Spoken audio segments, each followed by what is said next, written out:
Hey everybody, it's Jason Blaha here, and I had a subscriber ask a question, which I will flip in right here.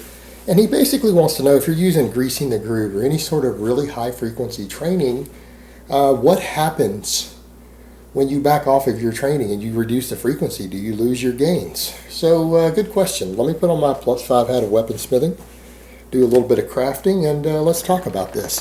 You know, that's one of those questions I asked the guy, that's a silly question. Why would you lose your gains? It didn't make sense to me, but I realized, you know what, a lot of people don't know this because I've seen people claim things like, if you reduce your frequency or you reduce your training volume, you're going to lose your gains. You see that sort of stuff. It's just not true. The Cliff Notes, absolutely no truth to that. As long as you maintain your basic intensity level, maintaining your gains is easier than getting them in the first place. People way blow this out of proportion. Now, the reason people blow this out of proportion is because a lot of people get obsessed with getting ripped, and a lot of people use drugs. So why does that matter? Well, that matters a lot because when people come off drugs, they tend to start losing gains. If you've been on anabolic steroids and other anabolic drugs, stacking them and running them a while, you come off, you lose some of your gains. It's invariable. Are you going to lose all of them? No. But you're going to lose some of them, and your workloads are going to reduce. You're not going to be able to train as hard. You're going to be able to train with as much volume. And it's the whole combination of things is that your body tries to reach a state of homeostasis. It's going to lose some of those gains. It's just unavoidable because so many guys use drugs. So many guys think in terms of, if I don't keep my training volume and workloads and everything up, or frequency up, I'm going to lose muscle, because it happens when they come off gear. They can't train as hard without the drugs. Oftentimes they can't train with the same workloads. They can't recover from them. So yeah, they lose gains and they associate it with that. So that's just what people associate. The other thing is cutting. So many guys get obsessed with getting ripped. Well, what happens when you get lean? You get ripped. You can't train as hard either. So people associate losing training ability, workloads, and everything else. They associate it with losing muscle, when in actuality it's the other way around. It's a combination of the diet making your body lose muscle. When you're losing weight, your body doesn't want to hold on to muscle mass. It wants to keep you from starving. The best way to keep you from starving is to shed a little bit of muscle. So you tend to lose some muscle with that fat, and because your training workloads go down, because you can't train as hard for very long, at least once you start reducing food, particularly your carbs and stuff start coming down, you can't train with the same workloads. So that gives your body another reason to say, okay, maybe I don't need the muscle because I'm not training as hard, I don't need as much, I'm not going to get injured as easy from the training loads, which is why I thickened those fibers in the first place, to keep them from tearing as a result of the training loads. So that happens, and then the body, it makes it easier to lose muscle mass. So people have these mental associations with it. But the truth is, you know, guys, I did a whole video on that a while back, not that long ago, might have been a week ago, where I broke down what it would actually take for someone to maintain. Let's say someone had been training for years or whatever, and they say, okay, I'm happy with my size, I don't want to get any bigger. I broke down for you guys, you actually need very little training. As long as you can maintain your peak sets, you're okay. You could get away with, worst case, training each lift or muscle group like once every 10 days. Once every 10 days is, I believe, the number I broke down, was something like 5 to 8 reps for about a 5 to 8 rep max of whatever that 5 to 8 rep max has been for the last year. You keep it there, you're going to keep your muscle. What people need to remember is that performance elements detrain. Yeah, you're going to lose a little bit of your work capacity if you reduce volume. If you've been doing 15 sets for a body part per week and you cut down to 1 or 2, are you going to lose muscle? No, not if you keep the basic work sets the same. Meaning, if you were benching 250 pounds for 8 reps, and you can still maintain benching 250 pounds for 7 to 8 reps on one set, you'll keep your muscle, in those muscles at least. You'll keep it. You're going to be okay. Are you going to lose work capacity if you've been doing 10 or 15 sets of various presses, though, or on your bench press per week? Yeah, you're going to lose work capacity. Absolutely going to lose it. Are you going to maybe get a little sore every now and then if you've been doing higher frequency and you cut it back? Sometimes you might get a little bit of DOMS every now and then from the lower frequency. Are you going to lose muscle? No. But you're going to lose performance elements. Performance elements are all going to detrain a little bit when you reduce something. You know, if you quit doing max effort work, really heavy 1 to 3 reps, your maxes are going to go down a little bit even if you stick to doing a 5 to 8 rep set. Your maxes are going to go down slightly because you're no longer training peak power and maximum power performance unless you're still doing work every now and then at 90% or above. But it's not going to go down a lot. Just like your work capacity is not going to go down a lot. You can still be doing cardio and keep some of that up. So you're going to lose some training elements, but are you going to keep pretty much your size? Of course you are. You're going to keep your gains. Same thing like he was talking about high frequency training with a greasing the groove method.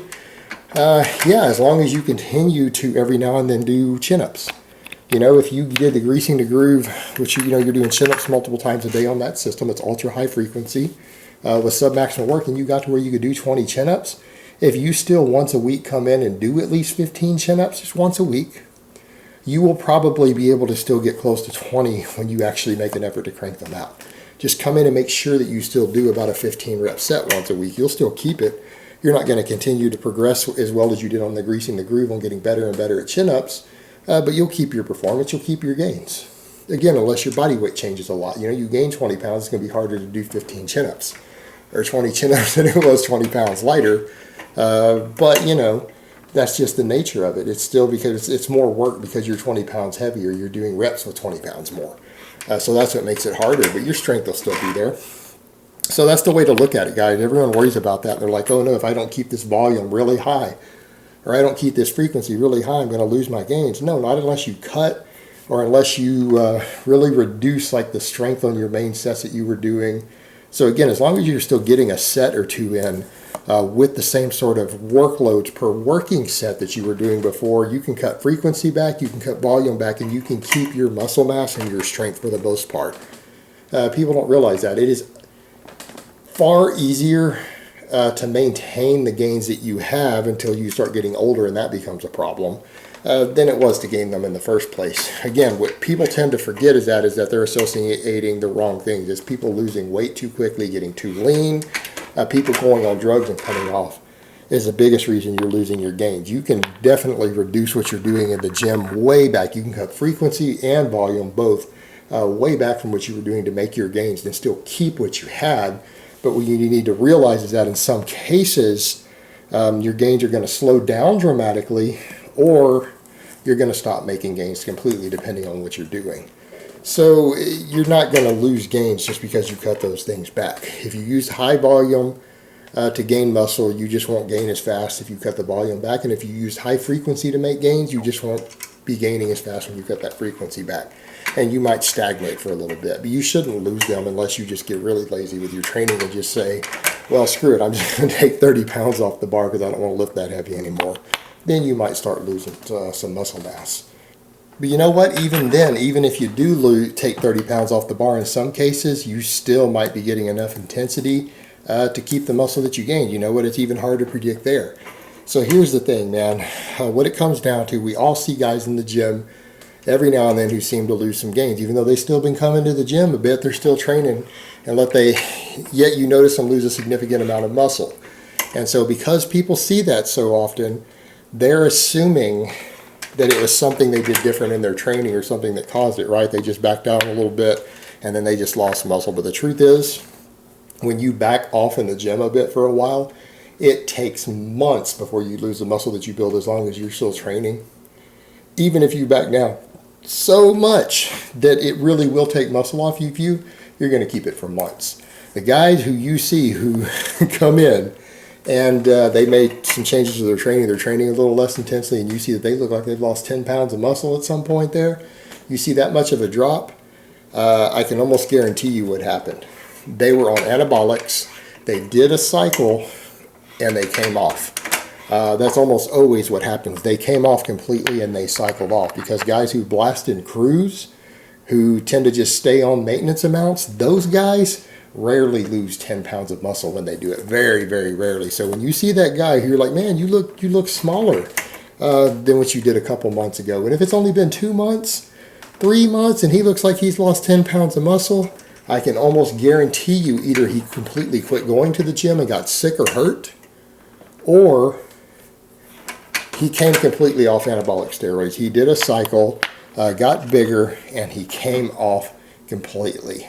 95% chance that's what happened, guys. He didn't just quit training as intensely and lose a bunch of muscle mass. You don't lose 10 pounds of muscle just by backing down your intensity in the gym even to half of what it was. You could still take 30 pounds off the bar and come in once a week and not lose 10 pounds of muscle if you gain that muscle natural.